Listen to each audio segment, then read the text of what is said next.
अब फरमाते हैं सद निशां बाशत दरूं एसार रा कि एसार के अंदर ढेरों निशानात छुपे हुए हैं, ढेरों अलामात छुपी हुई हैं। सद अलामत हस्त नेको कार रा, नेक लोगों की भी सैकड़ों अलामात हैं लेकिन उन्हें देखने की ज़रूरत है। उनको देखने के लिए तुझे ईमान वाली नज़र चाहिए, और ईमान वाली नज़र जिसे नसीब हो जाती है वो फिर हर बंदे को अपने से आला समझता है, अपने से अच्छा समझता है और अपने ऊपर उसको फौकियत देता है। वो किसी को भी कम तर नहीं समझता। जैसे वो फरमाया गया है कि खिलौना समझ के ना बिगाड़ो इसे, ये मिट्टी की मूरत बड़ी चीज़ है। कि जो ये इंसान है इसको अल्लाह रब्बुल इज़्ज़त ने अशरफुल मखलूक़ात मसनूद मलाइका ऐसे नहीं बनाया, इसके अंदर उसने अपना हुक्म रखा है। रूह अमरे रब्बी है, और अल्लाह रब्बुल इज़्ज़त का हुक्म जो है वो कदीम है और वो पाक है, और रूह जो है वो पाक है। लिहाजा इस जिस्म के साथ जो रूह है वो इज़्ज़त वाली है।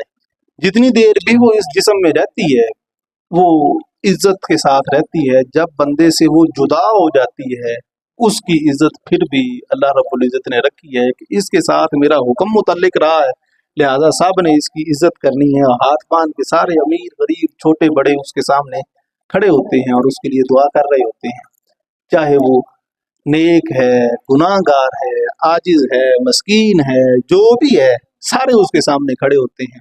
ये अल्लाह रब्बुल इज़्ज़त ने इज्जत रखी है। आप फरमाते हैं कि यही इज्जत, यही इनकिसारी, यही एसार, यही एक दूसरे के लिए कुर्बानी अगर तू जिंदा रहते हुए कर लेगा तो ये तेरे लिए ज्यादा बेहतर हो जाएगी और अल्लाह रब्बुल इज़्ज़त तेरे दिल की आंख खोल देगा। आगे आप फरमाते हैं माल दर एसार अगर गर्दत तलफ,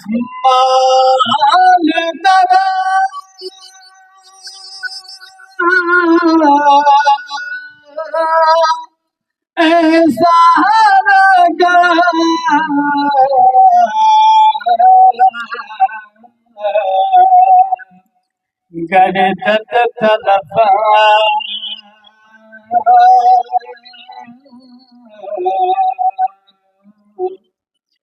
दर्दनो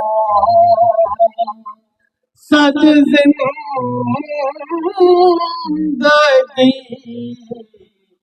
आयत खलफा।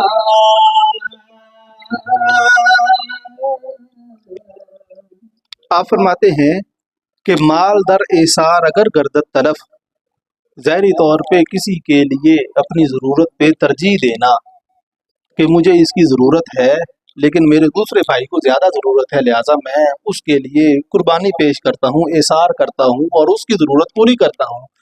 आप फरमाते हैं कि ज़ाहिरी तौर पे ये तो ऐसे है कि माल को तो खुद ज़ाया कर रहा है और अपने काम में नहीं ला रहा। अब फरमाते हैं कि अगर एसार का मतलब माल को ज़ाया करना होता, दर दुरूं सद जिंदगी आयत खलफ, फिर इसके बदले हज़ारों जिंदगियां तुझे मुयस्सर नहीं मिलनी थी। जिस तरह से अल्लाह रब्बुल इज़्ज़त ने शहीद के बारे में फरमाया है कि शहीद एक जान दे के अल्लाह रब्बुल इज़्ज़त की बारगाह से जो हयात हासिल करता है वो आम जिंदगी से एक मावरा चीज़ है, वो आम बंदे की समझ से बालातर है। अल्लाह रब्बुल इज़्ज़त ने कुरान करीम में इरशाद फरमाया, बिस्मिल्लाहिर्रहमानिर्रहीम, अवमन काना मैतन, क्या वो जो मुर्दा था, फ़अहयैनाहु, फिर हमने उसे जिंदा किया। ये जिंदगी और मौत, ईमान और कुफ्र है। अल्लाह रब्बुल इज़्ज़त फरमाता है कि जो जिंदगी है वो ईमान है, जो मौत है वो कुफ्र है, तारीकी है, अंधेरा है। अल्लाह रब्बुल इज़्ज़त ने फरमाया कि पहले जो मुर्दा था फिर हमने उसको जिंदा किया। वजअलना लहू नूरन यमशी बिही, और हमने उसके लिए बना दिया नूर जिससे वो चलता है। पहले वो किसी और नज़र से कायनात को देखता है, अब वो अल्लाह रब्बुल इज़्ज़त के इरफान के जलवे हासिल करता है और नज़र से देखता है। नूर वही है लेकिन अब देखने का फर्क आ गया है। आगे आप फरमाते हैं